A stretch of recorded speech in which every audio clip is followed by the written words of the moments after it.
What's up, six men and women? This is Christian just coming to you all with another one. And like we always said, we talk a lot within our weekly podcast that we end up doing about cryptocurrency and sports and also other financial sectors.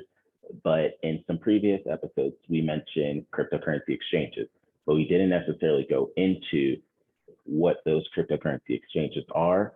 So I wanted to take some time to end up doing that now. And there are tons of cryptocurrency exchanges out there. So you do have centralized exchanges and you have decentralized exchanges out there. So we'll start on the centralized exchanges side, but also we'll talk a little bit about tokenized stocks, which is something that Binance and CZ and the crew over there have started to end up doing. So for starters, a huge one a lot of people know about is Binance. So Binance has a has an exchange-based token called Binance Coin, and they also use the Binance Coin on some of the decentralized exchanges that are on their BSC, their Binance Smart Chain. But Binance Coin is probably the most well-known. Their Binance is broken up into two well-known sections. They have Binance US and they have Binance for the rest of the world. So Binance US is a little different because of regulations and things of that nature that are in the United States, but then other people are able to use Binance. Quick trick to get around it, just use a VPN and then you can end up using that. But so Binance is a big one. Another one you start to hear about is FTX tokens, so FTT, and that's another exchange. They do offer ones for Americans and they also offer for the rest of the world. Also, FTX owns the naming right to the Miami Heat arena. So you will now start to see that on the arena, which is a huge thing because Miami is doing so much when it comes to cryptocurrency and becoming a hub for it. They just had the Bitcoin conference. If you're listening to this within the month of June 2021, you will be able to hear this in real time, but they just had the Bitcoin conference, which is a big thing. Shout out Mayor Suarez. Shout out everyone down there that definitely did it. They also just had some huge announcements talking about El Salvador passing a bill to make Bitcoin a legal tender in their country. You go to websites, you'll end up seeing currency and you'll see Bitcoin there. So Jack Mahler and the president of El Salvador, that was amazing. Another centralized exchange you'll end up seeing is crypto.com. And the ticker symbol for their coin is CRO. And they have various different cards that you can end up getting. One in particular is the Ruby card. They look clean. If you ever want that, you're able to take advantage of some of the perks that they end up having if you end up staking CRO. So that's something if you think you're interested in, definitely check that out on crypto.com. You probably also see a lot of different ads. If you're on different cryptocurrency specific platforms or websites, or even probably on regular websites, you'll start to see it.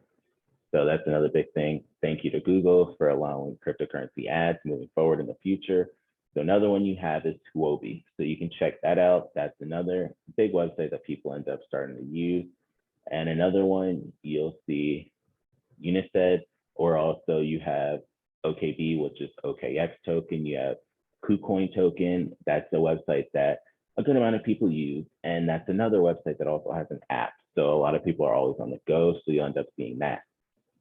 So a lot of these coins and tokens, they are basically have a value that's not a stable coin.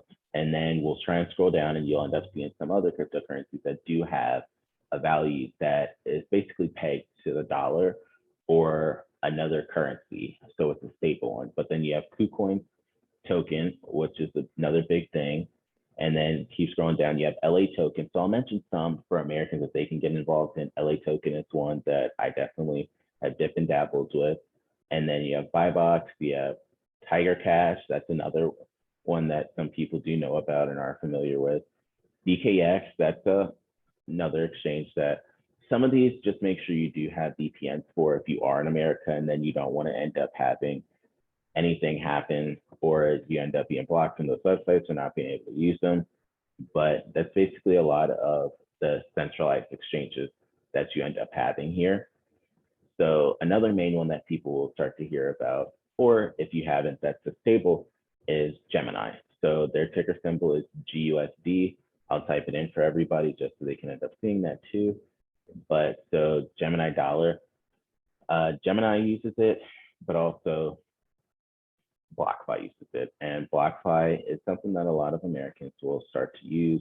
Of course, the value will fluctuate, just like the US dollar compared to other countries, their value will fluctuate a little bit. But just scrolling down, Gemini, the GUSD is on a good amount of exchanges, which isn't a bad thing. That's really good that it helps so that if you want to end up trading on those exchanges, you can trade with that stable coin and then you can send it to Gemini if you ever want to withdraw if you're in the United States. So going off of that, you'll end up seeing it's also in Uniswap. So that'll take us over actually into the other exchanges that we do have. So Uniswap is probably one of the most well-known decentralized exchanges.